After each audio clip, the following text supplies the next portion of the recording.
रात भर सब केहू जागी 200 के चंदा लागी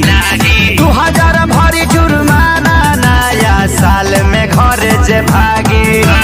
पीछे खेतानी में पार्टी होई कहने तनिक लिया